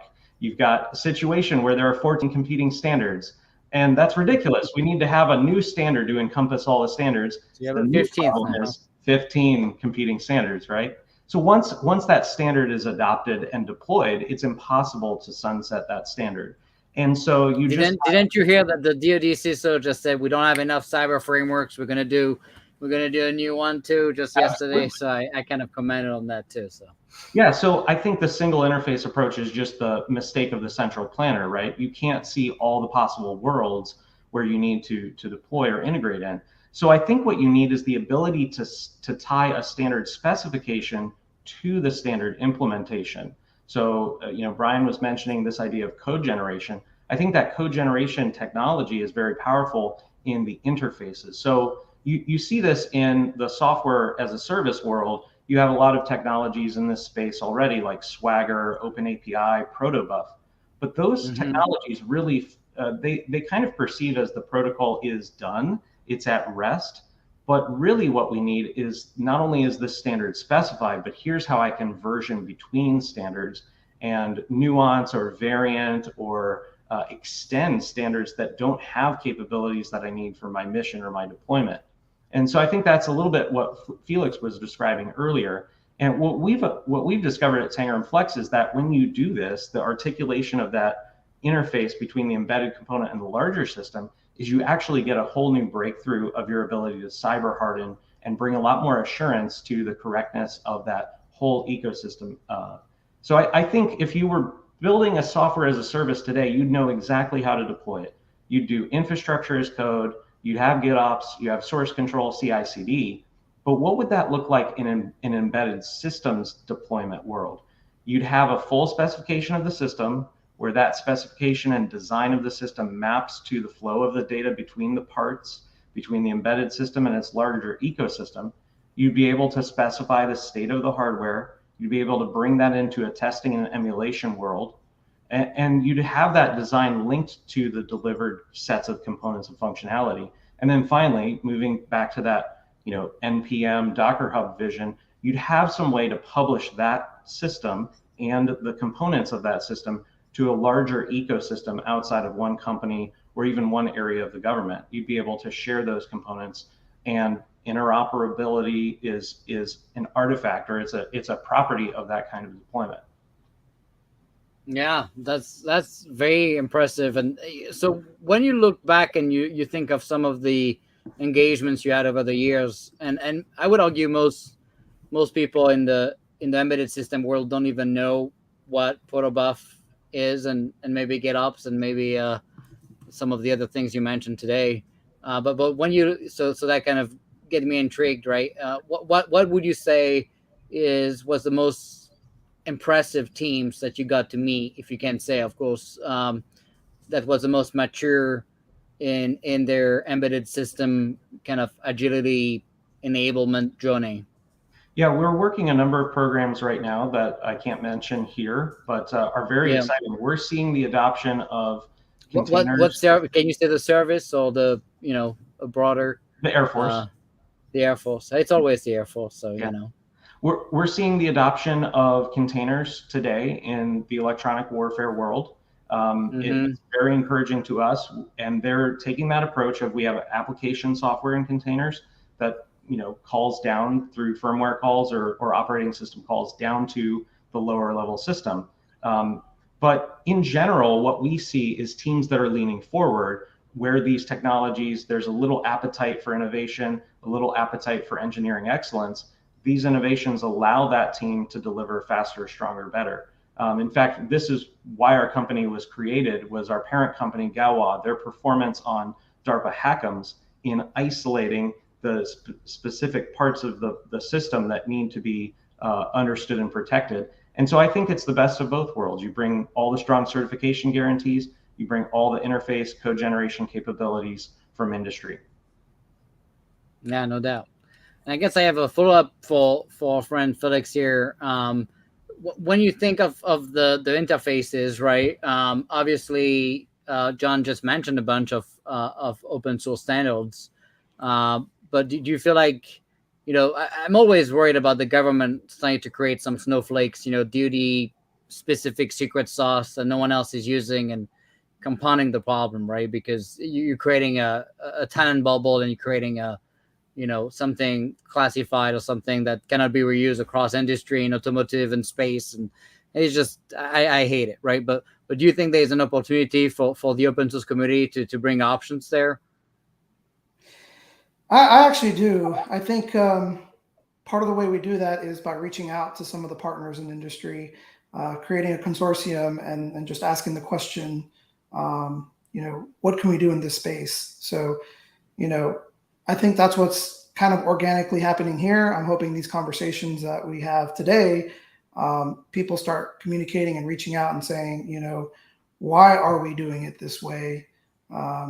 Is there a way to incorporate something that doesn't lock us in, for instance, on a particular standard or interface or whatever it may be? And then, whatever the issue is for whomever for that open use case, how do we overcome it? How do we get to the point where we say, how can I help you overcome that? Not just no, because it's not secure. Or no, and give up. Yeah. So back enough, right? I think there's opportunity. I think we, presenting in a different way, showing the benefits. One thing I'll say is, if we do have this utopia where we are delivering every 2 weeks, even if there's a vulnerability, right? Like if I'm deploying every 2 weeks, we've already versioned away from that vulnerability, right? And so, right. Hopefully, that communication is happening, and I think we're starting to see it. I know we can't talk very much about particular programs and stuff like that, but it's happening. I think we need to make examples of it as best we can. If we can do capabilities that are out in public, I think that's great too. That way people get excited about it. People start asking questions. Yeah, that's the other thing, right? The overclassification of things. Sometimes the ability to have case studies that would be fully unclassified would really help show that it's doable. The more people see that it is doable, the more likely it is to happen, right? I get so many CIOs from banking, telcos, and healthcare telling me, hey, if you manage to do DevSecOps for DoD, the largest behemoth, on the planet, you probably can help us with our little bank here, or big bank here. So it's just interesting to have these use cases available. So let's move to the next topic, which is also very exciting to me, where we talked about kind of all the complexity on all these different moving parts, right? But Felix, when you think about all this, right, who do you think is going to be bringing all this together and remove the complexity so that not every team has to figure this stuff out? I remember, a friend of mine that was at SpaceX kind of leading, their software work, and he left, after whatever 10 years or whatever, and he went to another space company, and he told me, wow, I was taking for granted all the stuff we built here in enablement, DevSecOps, CI/CD pipeline, cyber, and all the Linux real-time OS stuff they did, and now they they have to start back from zero, and he had 200 plus people at SpaceX, and now you're back to 5 people, because most of the focus on space companies is on the hardware, which is, I think, a big mistake, but whatever. So he's like, I need to find a third party that can just bring me all this stuff turnkey, so I don't have to build it myself. I'm not in the business of, building a DevSecOps stack. So who could I partner with? And it's impossible. There's no one really bring this kind of stuff as a service. So how do we get there? So each DoD teams does not have to figure this stuff out in a vacuum. Yeah, so I want to highlight different examples across different industries, and then kind of focus in on specifically within the DoD. So if you do some Googling out there, let's bring out a big name like Apple, and specifically Emulation, right? So they have, if you guys don't know, they went from an Intel chip, an x86 chip, to their proprietary ARM chip. But most users don't know that, because behind the scenes, they're using a tool called Rosetta, which is emulating the software on your behalf without you knowing it. And so you, as the user, have no idea this is going on. And that's the way they were able to shift away from Intel and into their proprietary use case for them to do what they wanted to do. It's not really talked about a lot, but that's one example of, how they're removing that complexity and bringing things, kind of in-house. So I think that hits home, because everybody really knows Apple and they probably use it.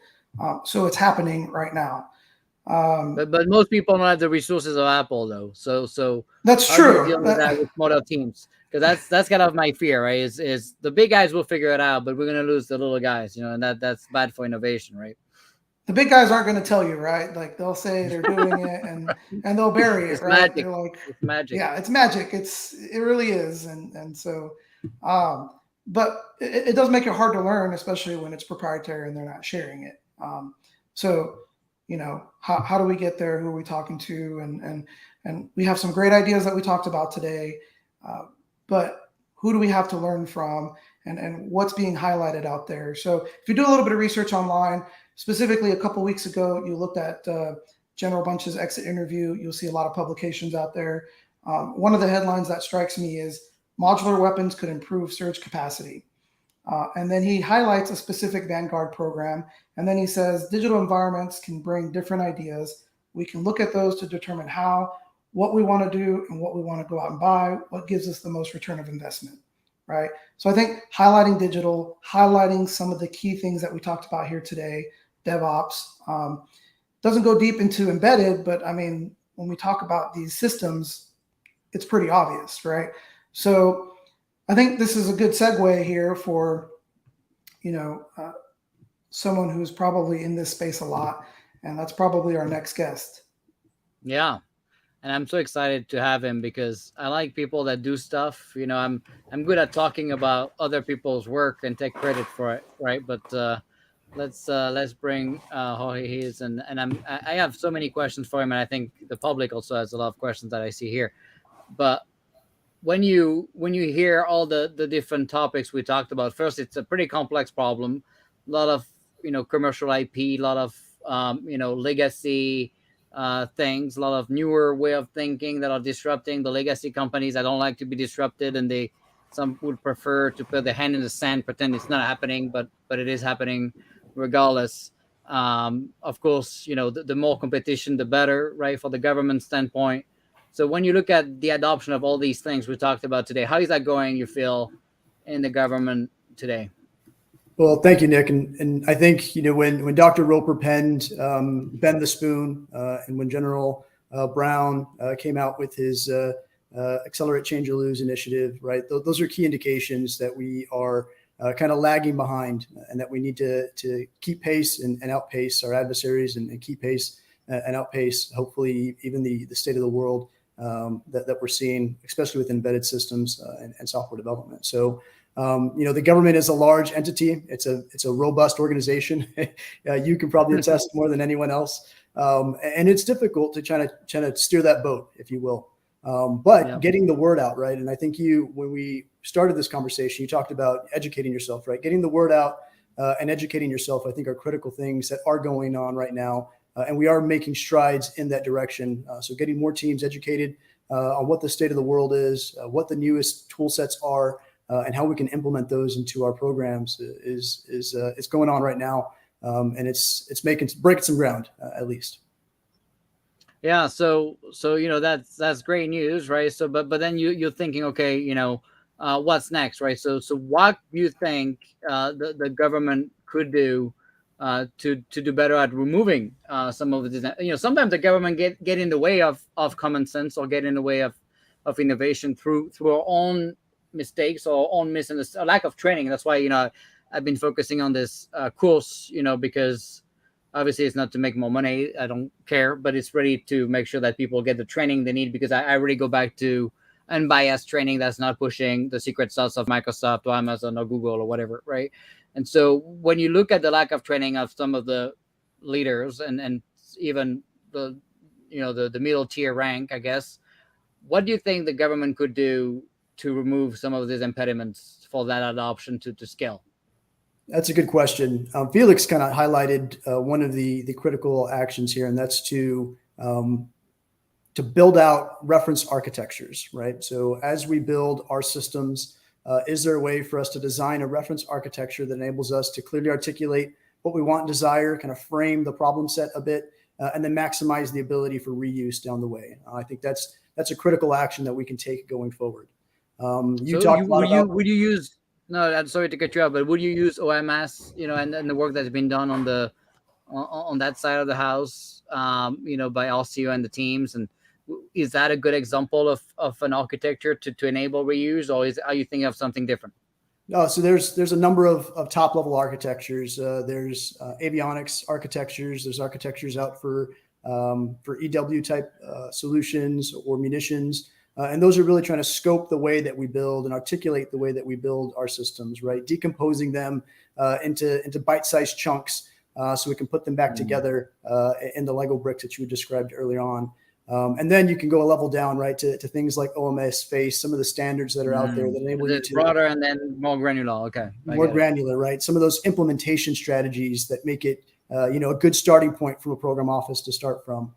So I definitely think if you start, do you think they're going to get? I mean, are we able to keep up with those so they don't get stale? And because the bureaucracy, we create good ideas and good documentation, just like I did with the reference design for DevSecOps, and then it's not been updated since I left, which is probably not a good idea, right? Mm-hmm. So how do we make sure it doesn't become part of the problem? Yeah, we need to level up, right? I think you're hitting the nail on the head with education, right? An hour a day. I will be honest. I spend 2.5, sometimes 3 hours in the evenings just trying to keep up with folks like Felix, right? Whether that's online and searching in IEEE, or whether that's looking at our implementation strategies and trying to find efficiencies. So we definitely have to keep pace and educate ourselves in order to maintain this tactical relevance, if you will, right, of these solutions. If you let it grow stale, it will not be tactically relevant when you need it. So we have to keep pace with them and have dedicated teams working on these, I think, is one key aspect. But you're a special talent in the Air Force. I mean, we have a lot of great people, but the fact is you're special. But when you look at others, do you find the same eagerness to learn? My fear is I've seen, unfortunately, everywhere, not just in the Air Force, but in many organizations, even in IT, which is kind of a little surprising, particularly when people don't have the passion behind it, right? I think when you're passionate, it's not a pain to learn. But I found a lot of people that are not passionate about the work, and so they have a tough time to reinvent themselves and learn. What do you tell? How do you help those people? Because we can't succeed without everybody being part of the same engagement. So how do we bring them with us? Yeah, collaboration, right? So getting the word out and showing that folks can come, and we can have a lot of times we'll call them collider events, right? We'll bring in a whole bunch of partners across the government, and we'll just describe what we're doing and how we're implementing, right? And trying to leverage those best practices. I will tell you, a lot of folks aren't incentivized. They are learning. They are trying their best, right, to get out in front of a lot of these technical advancements, but they're not incentivized to do that, right? They are maintaining a static legacy baseline, and to some extent, those folks kind of have to keep their head in the sand, as you described. But at the same time, they're reaching out, right? They're trying to make those strides across the services, right, across the DoD, across the government, trying to educate themselves and then come up with efficient strategies to maintain even our legacy systems. Yeah, no doubt. All right. So next question for you. When you think of that future implementation, you talk about the reference designs and the architecture and all the things that needs to be there to enable this at real scale. Because honestly, when you look at the success stories we have, which is why I kind of got frustrated and ended up leaving, is because the leadership was always agreeing that all this is essential, but yet they would not mandate it or make it the norm of doing business. And so we would still have the bulk of the money of DoD being spent on the waterfall, non-agile way. And of course, if you want to get to where you want to be to win a fight against China 20 years from now for our kids, you have to do it at scale. And so when you look at that future implementation, right? First, do you have a good grasp of what it looks like, and how close do you think we are of getting there versus still daydreaming?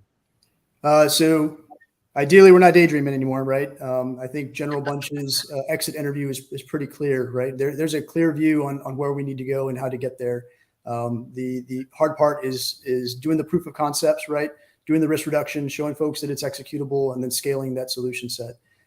So I definitely see the future being that highly modular, right? Highly segmented capability that we can port in intellectual property, right? Containerization, and what we've just learned today is pretty revolutionary, right? And some folks will feel that they're stuck between a rock and a hard place, right? And these new technologies allow you to remove a lot of those barriers and maximize the ability to integrate new and novel technologies very quickly. So I definitely see the future being far more reuse across mission areas, across services, starting a program, right, and understanding your requirement sets through rapid prototyping, so that you can really understand how that requirement is going to evolve, right? It has never been, we are living in a time where it has never been easier to go from idea to solution. You can hop online and find someone's IEEE paper that they wrote, and then you can go to GitHub and you can find the source code, right? Their open source code that they're implementing, and you can port that to a dev board, and you can do that pretty seamlessly today. So our ability to kind of take those lessons learned, those approaches, right, and integrate them into our programs, I think is going to be critical as we move forward. We're definitely getting close. As Felix described, there's a number of programs, and as a lot of the other guests described, there's a number of programs in the U.S. Air Force where we're getting there. And now you're starting to see some momentum, right? The proof of concept is done. Now let's start to take that recipe and cross-pollinate it across the DoD.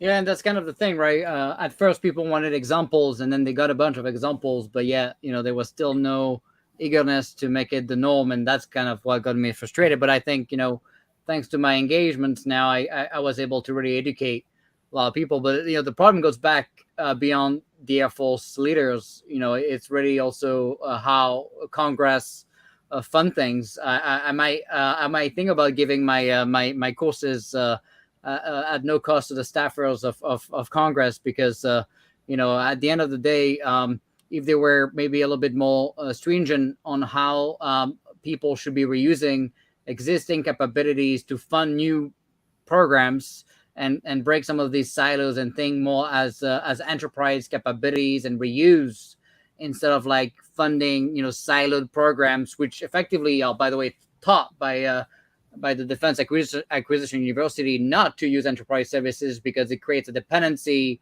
on something that's uncertain and not maybe properly funded. And I've heard countless material leaders and senior material leaders tell me that they don't want to use enterprise services because they've been taught for years, decades, that they're not reliable. And so that's obviously something we have to fix, right? Because you can't have a reuse if you don't have also the right enterprise services to streamline the adoption of everything we talked about. That includes, of course, the proper cloud office, the proper DevSecOps office, with Platform One and Cloud One.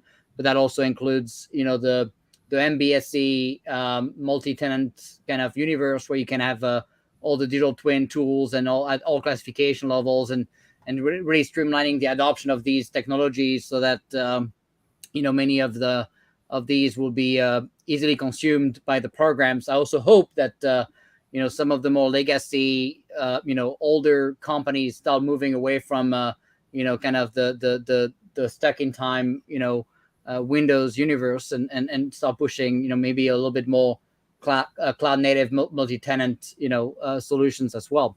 But when you look at an example we kind of kept using for good reason, because I also found out that when I use Netflix as an example, of course the objection of the leadership is going to be, well, we're not here to build freaking video apps, right? Which is not false.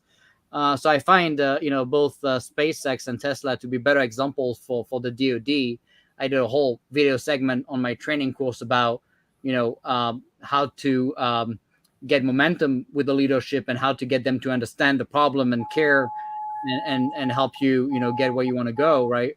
And so that's kind of the vision we have when it comes to the adoption of digital transformation. When you think of SpaceX, and we talk about some of the numbers, right, with 17,000 build of software a day, 3 hardware in the loop testing a day, the ability to have a digital twin representation, update software a few hours before the launch, right, with no higher risk. People think, oh, that's criminal, right? But the fact is there was never an actual software issue with the launch. So when you compare us and what you see, maybe on the best, let's pick not the worst, because that would be unfair, but if you pick the best engagements you've seen in DoD, how do we compare with SpaceX? Yeah, so it's a little bit of an apples to orange comparison, right? A launch vehicle versus a combat platform that's designed to go into a highly contested environment. They do have their differences, but I think the premise of your question definitely resonates, right? So how do we become much more flexible, right? How can we deliver solutions at a tactically relevant pace? How can we not just keep pace with the adversary, but outpace the adversary when the time comes? Those are critical functions that we absolutely need to be baking into our programs now, and building out families of systems, right? So you can think of each mission area kind of building out their own family of systems, and then from mission area to mission area, you have that reuse, which can maximize opportunities. So are we getting to the point where we can tactically deploy software solutions in a rapid fashion? We're getting there. Do we have a long way to go? Without a doubt, right? Can we continue to identify and leverage the commercial trends that we're seeing? Without a doubt. We should be looking at the commercial implementation strategies that we see across the board, taking those best practices and implementing them within our programs to cut costs down, right? To generate capability faster, and really to be able to get out in front of the threats that we're faced with. And of course, we do have the Space Force in the Department of the Air Force, and so that would potentially align a little bit better, right, to the mission of SpaceX. Of course, you're in the Air Force, on the Air Force side, but have you had good interactions with the space side of the house to see what's happening there? Yeah, so we're seeing a lot of, and it's been a while since I've stepped back into to the space world, but you are seeing a lot of secondary payloads getting access to space, right? So more commercial access to space, more satellites being launched and getting access to space. So I definitely think that from that perspective, we're making huge strides in ensuring that we have enough access to space for all of the DoD. So it's a pretty robust time to be in the space world right now. Yeah, it's pretty exciting times, right? You see the velocity of innovation and what's happening also on the commercial side of space is kind of it's a market ripe for innovation. And quite honestly, I think that the software defined world in space is vastly uh, misunderstood or misvalued, and I think people are gonna have a pretty hard awakening when I look at some of the companies out that invest drastically in hardware and kind of forget also the cyber side of the house, but also like the DevSecOps side of the house, and kind of the software at scale, right? And the enablement of that velocity of software. I was looking at some data that someone sent me when you compare NASA with SpaceX, which of course NASA people forget, but initially made fun of SpaceX, saying that landing back a rocket would never exist. So that also tells you, like, people that tell you that whatever you're thinking about is not doable. You want to push back to the side and keep moving, right? Because you don't want to listen to people that don't do much. So um, there's a overrun cost comparison of NASA versus SpaceX, where the median cost overrun of NASA is 45% versus 1.5% of SpaceX, and the 9 out of 10 projects of NASA have that 45% average overrun costs versus 5 out of 10 of SpaceX have this 1.5%, which is, I don't know if we can even think of 1.5% as an overrun cost, because it's so negligible. I would take it all day long, I can tell you that. But I think that's another kind of interesting piece of data for the audience. So now we're gonna take and if you have a last thought, I take it now, and then we're gonna go to questions from the audience. It's the commercial macroeconomics, right? If 45% overrun, it's not going to make me profitable. So you got to drive those costs down, and you're incentivized to do so. All right, so I'm gonna bring everybody back because we're gonna have questions from the audience, and I'm not sure who's gonna answer what. But let's see. Let's start here. How do you make the decision when choosing between processor power, like CPU versus microcontroller? And same question between the type of operating system versus embedded firmware. Who wants to take it? I know it's an interesting question. So I'll give it a stab, Nick. So on the choice of CPU versus microcontroller, I think the price tag is going to be a part of it, but also you need to look at the specification of the device itself. Felix gave a good example of a handheld device. You may have much more constraints, and that will steer you towards something that's smaller in size. But if you make a ballistic missile, you have a lot more ability to put something. So there's going to be some aspects of it that are going to be mechanical, and obviously the price is going to be a big factor there. Now, also in terms of to be very, very specific, there's going to be logistical aspect. Can you order in quantities? What are the availability? So this is mostly, in my opinion, more of a supply chain issue attached to a set of specification from the end device. Now, on the software side, which is something that I am personally much more familiar with, right? It's, I think, going to be a decision of what is the right thing. A point that I heard today many times that completely agrees, we shouldn't do the things just because it was the way it was done yesterday. We don't have to blindly accept last year we did this, therefore we have to redo it. Now, we need to take into consideration the needs and whether or not the new nail is better than the old nail, right? At the end of the day, from an operating system point of view, you will have some constraints, and it is always key to look at what is the end goal. If my end goal is to be doing something that's going to be evolving very, very rapidly with the need to integrate a fairly large amount of known and existing open source software, that might guide you in a certain direction. Now, if your specifics are highly critical and looking at timing requirements that are stringent and must have, you may have to steer your software decision towards a slightly different set of solutions. So We talked about a standard that rules them all. In the end, it's always about common sense and trying to just adapt the solution to the problem, and not just trying to look at something we personally like and say, I'm going to try to make it work just because I like it. So at the end of the day, it sounds probably like an answer that, hey, you get to make the decision.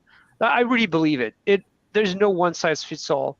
And we always need to look at the future, where we want to go, what are our KPIs, and then make that decision, not just always look back and just Control C, Control V, right?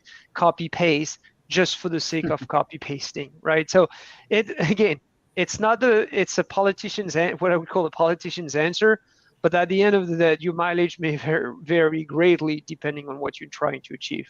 I don't know if others have more pointed point of views here.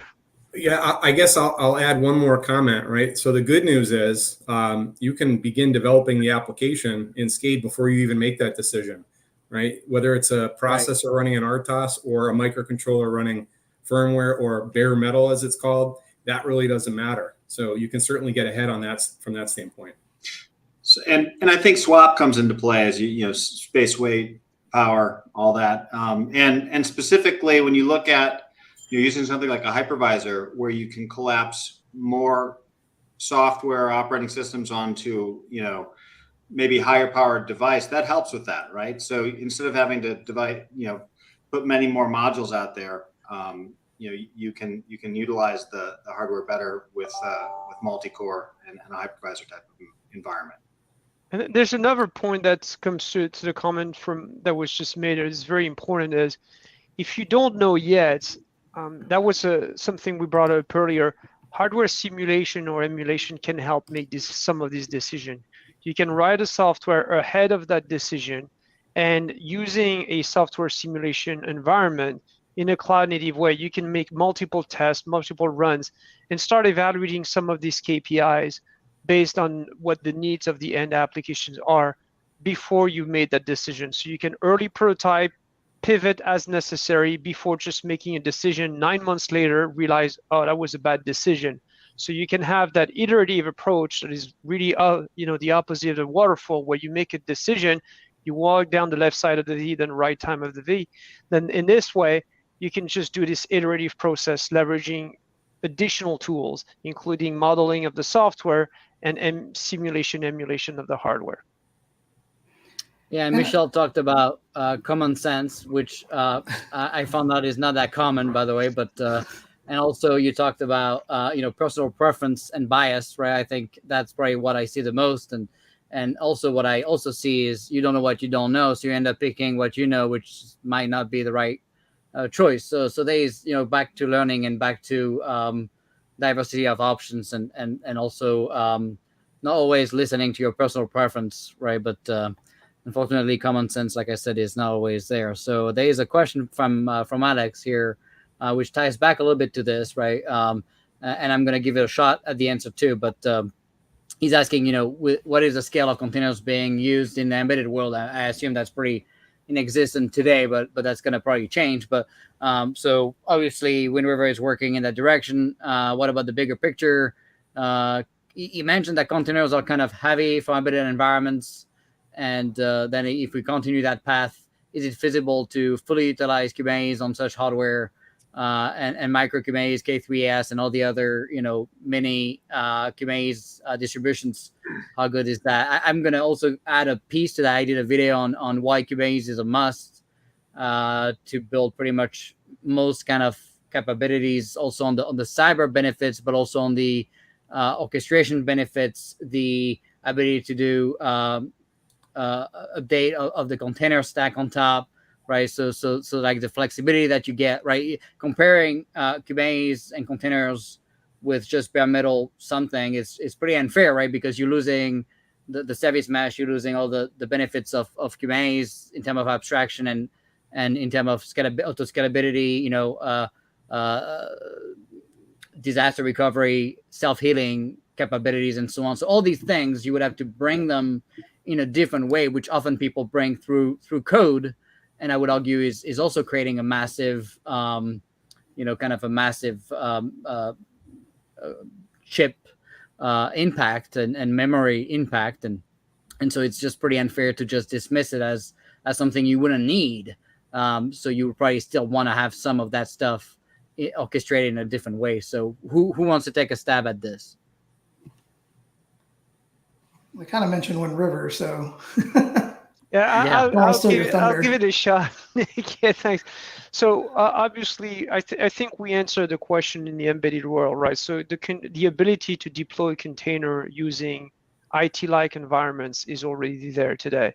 Where is it going to be in 3 years? It's a different story. It's a matter of how much hesitancy there is to adoption.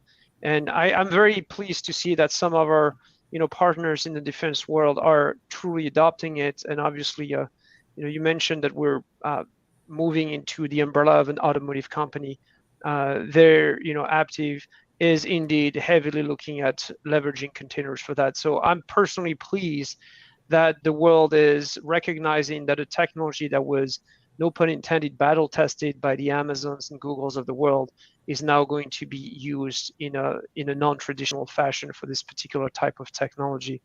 As to the applicability of Kubernetes and is it too big, I think we can apply the same logic that we did for containers themselves, which is to not make a blanket statement as do I need Kubernetes as it is today, but is there a subset of Kubernetes that is relevant?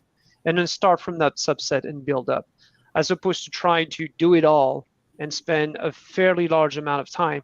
Let's focus on a few use cases where there is relevance, where there is applicability, and then you build up from there, using, as usual, some of the metrics that we want and essentially expand, as opposed to just trying to build a crystal castle that essentially nobody would inhabit in the future. So probably when you talk don't about want to bring a bloated OpenShift. You probably don't want to bring a bloated distribution like the full stack OpenShift on an embedded system. That would be pretty painful, that's for sure. That is so go ahead, correct. Felix. Sorry. So when you're talking about certification and the containers, are we just talking on the deployment side, or are we also talking on the actual running on the device? In this case, both. We're looking. Yeah, it is both. But from a very practical point of view, where you look at certification, that's going to be the device, right? How can we have a cloud-native environment that is offering a continuum all the way to the device, so that from your development cycle, your deployment cycle, and your operation cycle, you use the same type of technologies, and containers really lend themselves very well to that. Although as you get to the device, you're going to start to pare down a little bit the feature functions. Nick mentioned footprint, right? The requirement, one of the KPIs we had for the container engine for the RTOS was it cannot be above 100 kilobytes. And I said kilobytes, not megabytes, right? Kilobytes. So obviously, if you compare it to Docker or something else, that's really not the same scale. So the question is the same for micro Kubernetes. At what point do we have enough functionality, and how do we make sure that that is offering a continuum all the way from the engineer to the battlefield, right? And so it's always about matching a particular feature to use case, and making sure that we don't make these promises of trying to do it all. And that's kind of where we're trying to go, right? So that's why it's a work in progress. That's why I mentioned earlier that finish line is probably going to move as we're running towards it. But we don't want to wait until the finish line has been drawn and say, okay, now that it's somewhere, let's start running. We got to start running, essentially try to get there, with our customers and with the rest of the technology world. And John, what are your thoughts on all this? Absolutely relevant. Great question. We actually use K3s here locally. We develop an application that is deployed in GovCloud on a full Kubernetes deployment, but locally all of our engineers are able to leverage the exact same technology stack.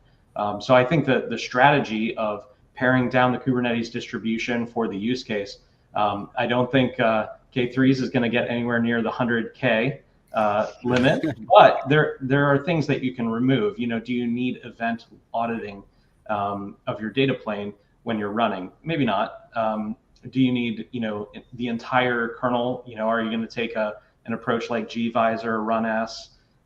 It sounds like the Wind River product is more towards that direction.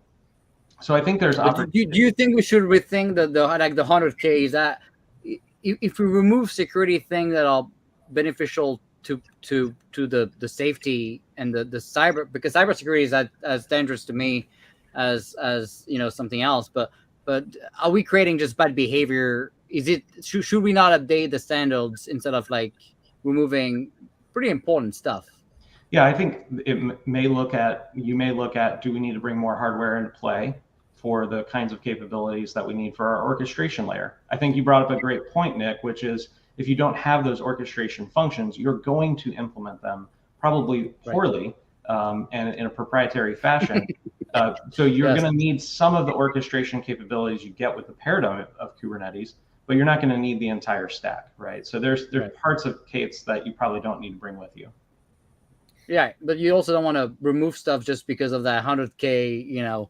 I mean, I'm all about making it very modular and flexible. Don't get me wrong, but I think like it's kind of the wrong behavior to start pushing people to remove stuff just for the heck of that 100K number that came probably out of someone's hat. I don't know if that would be still relevant in 2022 with the modern real-time OS chips and things that's going on nowadays. So what do you think, I guess, Michel, when it comes to that limit? Should people, who even defined it, and should we change that? That's a good question. So it was defined by a set of our customers, but the way I look at it is to give a goalpost, right? It's going to go beyond it. The point was to try to challenge us in the right way, as opposed to just looking at the status quo. So 100 kilobytes for the initial drop, considering the cost of safety certification, was already an expensive proposition. Now, as we add feature, it's going to grow. It is not a hard limit, and you have a real good point. Today, that's the limit. Tomorrow, it may be 200, and by the time we hit the end of next year, it's going to be 4 megs. The point is, we had to start somewhere, and the only way was to ask the end user, the customers who were willing to deploy it, say, okay, what would you accept? What would be the right level of, additional software you want to do? I do not believe we're going to compromise anything. Again, it's always a matter of making the right choices initially. And so we're building up, and you're at some of the elements we're adding will blow that size way up, but not to the gigabytes, right? So we're trying to remain between the super low and the acceptable. Could you think of it kind of like building kernels, right? So I know when you're building kernels, you just put in the capability that you need, like networking, or if you're not even using that, then why include that as part of your kernel, your custom kernel, and then you just continue to have a small footprint? Is that the same with, like, say, Kubernetes that you guys are implementing? I mean, that's the same approach, right? It's more of a reducing the attack surface by removing the feature function that the end user indicated they don't need. Now, as this is changing, I think, and we are seeing that as the technology is being used and people are starting to realize, yes, this is useful, yes, we can make it, because we're also fighting our own biases, right? Where we're saying that, okay, now I want more. And they start seeing the benefits. So again, we're walking with the customers, helping them move to the next step, and essentially getting to the point where, yes, I can use it, as opposed to making a statement, say, I'm going to deploy X, Y, or Z feature in a system without knowing all the input parameters and how it's going to be deployed. So we're trying, and this is probably because of my product management hat, right? I look at it very practically. How can I build a product that our customers will be delighted to use, that enables them to go into the future, as opposed to just keep them where they are? So we need to start at a small place. And to Felix's point, we start adding, in a CI/CD fashion. You add more, you iterate. You add more, you iterate, until the point you get to a solution that is effectively what the market needs. Yeah. So last question, because I know we're going to run out of time, but I have one last that I'm going to bring up. What would having more operating systems and more differentiation, more options be helpful? What do you guys think? Or do we already have too many and it's just already enough problems like that? Do we mean like variations of the same kind of kernel like Linux, or just something completely different? I think I don't know. You didn't precise, but I would hope it will be something that's not just ego driven or like IP driven, or something that's a little bit more practical. I don't know what you guys think. One of the challenges I see, and I think, Nick, this is a point you bring often, is the integration. The PCs sometimes exist, but then getting them to always work together requires a lot of training, lots of education, and maybe sometimes why people are reluctant to use it because it's unknown. So I don't know if it's all about differentiation. It's more about, in my opinion, about integration. And how do you provide something that works right away with the right level of security, where you can do your updates, where you can innovate? So that level of integration is probably where the value gets added, not necessarily yet another operating system. We have Linux that provides a fairly large amount of solutions to a fairly large amount of problems. And for these problems that cannot be solved with just an off-the-shelf open source environment, there's certainly a set of technologies that are more proprietary, more bespoke, that, at this point, the sky is the limit as to how much customization you want to do. But that's again a selfish product management thing. I look at the value stack, trying to make sure that the end user is satisfied rather than just adding a feature. What's interesting too, right, is I feel that's not where the problem really is, right? Back to my point is, now that companies are going to be expected to do over the update and bring more security, that's going to obviously make the whole orchestration stack a must, because you can't do over the update in the wrong setting and the wrong cyber stack and the wrong enforcement of provenance and signatures and all the stuff you want to make sure that no one tampered with before doing an update, and all that orchestration of self-healing and how to do it with no impact to the runtime. And so I think my take is we're gonna need to see companies that start bringing the upper layers, not so much the OS layer, but more like DevSecOps as a service, but designed for the embedded space, and then maybe with the cloud environment that can be used for the development teams, with the digital twin capability there, and ability to push straight to the lab and for hardware in the loop testing and straight to production to deliver over the air stuff. Maybe partnering with Amazon and Azure, space ground station stuff, right? I don't know, right? But there's going to be a need of like a platform service player that's going to make all this stuff easily accessible for the smaller companies. And then of course, managing the service mesh and all the cyber stacks, the zero trust stack, authentication, identity management, short-lived identities if you're moving to containers, and cattle versus pet, and all these certificates and keys. And there's going to be a need of having a company that's going to be bringing this turnkey to the industry, I think. So what are your thoughts? Yeah, I think this is what we're kind of trying to do with this platform that we have. We call Windover Studio, right? Where it's the entire DevSecOps as a service, if you will. We've built, obviously, using the assets Windover has been traditionally known for, but integrating elements of simulation as well to accelerate the development. So the entire CD things. And this is kind of what I mean by integration, quite frankly, is where you get to the point where all the PCs are there and fully integrated from the time you write a line of code to post the deployment, where you have to go back to your code to re-update it. So I completely agree with you, Nick. At the end of the day, the value is going to be more into providing an end-to-end solution that really allows the end user to do everything in between, just writing the code and all the way to getting the platform developed, whatever means are necessary in between, and providing that level of maintenance and security and immutability when necessary and where necessary. All these building blocks together absolutely makes a whole lot of sense to me. Yeah. So I know we're out of time, so I'm gonna do a couple of things. First, I'm gonna thank you all for joining, and thank you so much for the time. I wanted to especially thank the two government people here, because it takes a special person to stay in the government and really make a difference, both on the military and the civilian side. So I wanted to thank you for making our nation safer and all the work you've been doing. For people that don't know, Felix has been helping me all the way back to when I was in the government to lead the embedded system DSOG team that was part of the team I pushed, right? And to start really doing a committee of practice and engagements across industry to bring embedded systems to the broader DoD. So he's been doing amazing work, of course, and he organized this event here with the great people that we have on today. So I wanted to thank you again, both, for your service.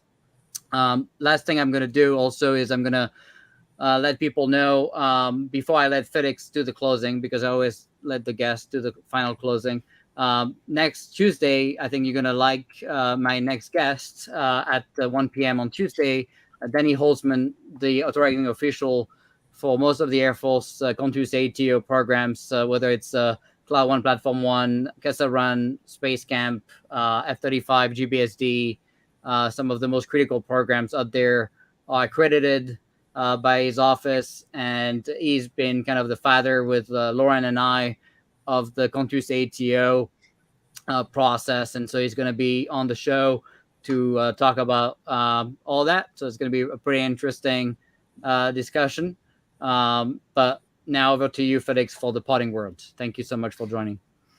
Yeah, it's been my pleasure. Thank you for having me. I'm great that you're still involved and bringing light to this subject. I want to thank everybody who joined today. Kind of short notice to get everybody on, and I think we need this is an example that we need a community to solve these problems. It's not going to be one person, one platform, one program. It really takes everybody to get the job done. So I appreciate that.